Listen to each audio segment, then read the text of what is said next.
कुठलीही परीक्षा असो, विभक्ती शालेय स्तरावर असो किंवा स्पर्धा परीक्षा असो, यामध्ये विभक्ती या घटकावरती आपल्याला हमखास प्रश्न विचारले जातात. यामध्ये आज आपण सप्तमी ही विभक्ती पाहणार आहोत. तर सप्तमीचे जे काही प्रत्यय आहेत ते आहेत त, इ, आ आणि त्याचा कारकार्थ आहे अधिकरण. तर वाक्यातील क्रिया कोठे केव्हा घडते, क्रियेचे स्थान, काळ, वेळ जेथे दाखवले जाते तेथे सप्तमी विभक्ती असते.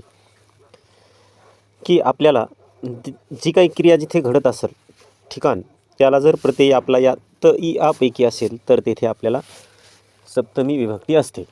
तर आपण यामध्ये उदाहरण पहिल्यामध्ये मी वर्गात अभ्यास करतो. तर कोठे वर्गात, इथे वर्गात त इथे आपल्याला प्रत्यय लागलेला आहे. आम्ही सकाळी फिरायला जातो. आता इथे आपल्याला वेळ दाखवलेली कोणती, सकाळची. आता इथे सकाळी म्हणजे इथे इ हा आपल्याला उच्चार झालेला आहे.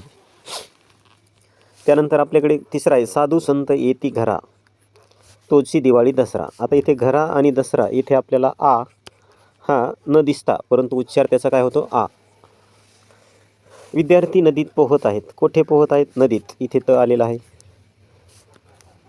पाऊस दिवसा पडला. पाऊस कधी पडला, दिवसा.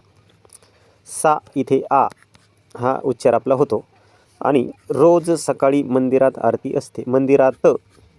तर आपल्याला असे जे काही ठिकाण असेल किंवा काळ वेळ दाखवलेला असेल आणि त्याला जर प्रत्यय त हा दिसता असतो, इ आणि आ हे प्रत्यय आपल्याला दिसत नाहीत परंतु आपल्या उच्चारामध्ये ते येतात, तर तेथे सप्तमी ही विभक्ती असते. खूप सोप्या पद्धतीने आपल्याला हे लक्षात ठेवायला काही अवघड नाही, खूप सोपी आहे. तर अशा पद्धतीने आपल्याला ही विभक्ती ओळखता येते.